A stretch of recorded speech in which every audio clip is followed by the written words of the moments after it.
ಏನೆಂದು ಬಿಡಿಸಿ ಹೇಳಬಾರದೆ? ನಾನು ರುದ್ರಾಂಬಿಯನ್ನು ಮೋಹಿಸಿದ್ದೇನೆ. ಹೌದು, ಅದು ನನಗೆ ಗೊತ್ತಿದೆ. ಆದರೆ ಆಕೆ ನನ್ನನ್ನು ಕಣ್ಣೆತ್ತಿ ಕೂಡ ನೋಡುತ್ತಿಲ್ಲ. ಏಕೆ?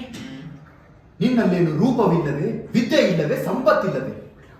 ಆ ಬಸವಯ್ಯನಿರುವವರೆಗೆ ಆಕೆ ಶಿವಯ್ಯನಿಗೆ ಲಭಿಸುವಂತಿಲ್ಲ, ನಿನಗೆ ರಾಜ್ಯ ಲಭಿಸುವಂತಿಲ್ಲ.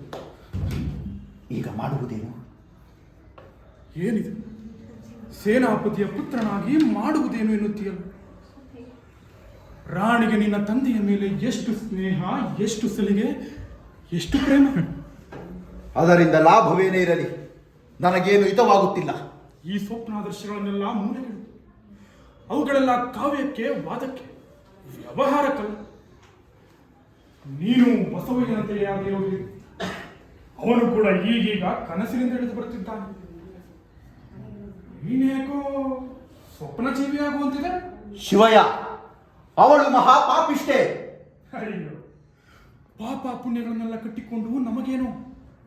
ಪಾಪವೋ ಪುಣ್ಯವೋ ಪ್ರಯೋಜನವಾದರೆ ಸಾಕು. ನಿನಗೆ ರಾಜತ್ವ ಬೇಡವೇ? ಯಾರಾದರೂ ಬೇಡ ಎನ್ನುವರೆ? ಹಾಗಾದರೆ ಪಾಪ ಪುಣ್ಯಗಳನ್ನೆಲ್ಲ ಮೂಲೆಗಿಟ್ಟು ಕೆಲಸಕ್ಕೆ ಅನ್ನುವ. ಅವಳು ಯಾರಾದರೇನಂತೆ? ನಿನ್ನ ತಂದೆಗೆ ಬೇಕಾದವಳಾಗಿದ್ದಾಳೆ.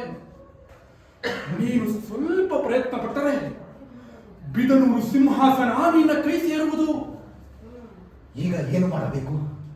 ನಾನು ನಿನಗೆ ನೆರವಾಗುತ್ತೇನೆ. ನಿನ್ನಿಂದ ನನಗೂ ಉಪಕಾರವಾಗುವುದು.